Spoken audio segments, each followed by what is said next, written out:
Το προσωπικό του ειδικού νηπιαγωγείου Κομοτηνής θα ήθελε να εκφράσει τις πιο θερμές του ευχαριστίες στο Σανταράν και στην κυρία Άρτεμις Τσολάκη για τη μεγάλη τους προσφορά.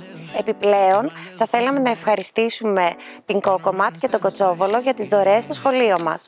Τέλος, θα θέλαμε να ευχαριστήσουμε το Τμήμα Σαμαριτών του Ελληνικού Ερυθρού Σταυρού Κομοτηνής και του Στρέλα Academy.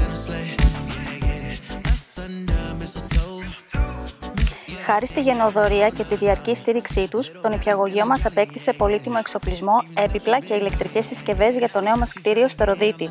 Η βοήθειά τους ήταν καθοριστική και στη διαδικασία της μετακόμισης από το παλαιό στο νέο κτίριο, ενώ μέχρι και σήμερα συνεχίζουν να βρίσκονται δίπλα μας σε κάθε ανάγκη που προκύπτει. Το εγχείρημα αυτό ξεκίνησε από μια συζήτηση με την κυρία Τσολάκη όταν της εκφράσαμε τις ανάγκες της δομής μας. Η συζήτηση αυτή έκλεισε όταν μας υποσχέθηκε ότι το Σανταράν 2024-2025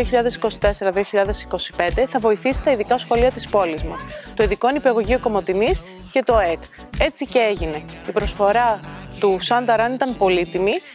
Λάβαμε εξοπλισμό, ηλεκτρικές συσκευές και έπιπλα, τα οποία βοήθησαν για να στεγάσουμε το νέο κτίριο στο Ροδίτη.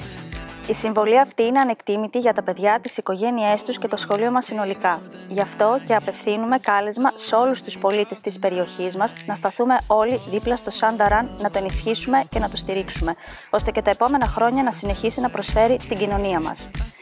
Στις 7 Δεκάτου εμείς θα είμαστε εκεί. Εσείς...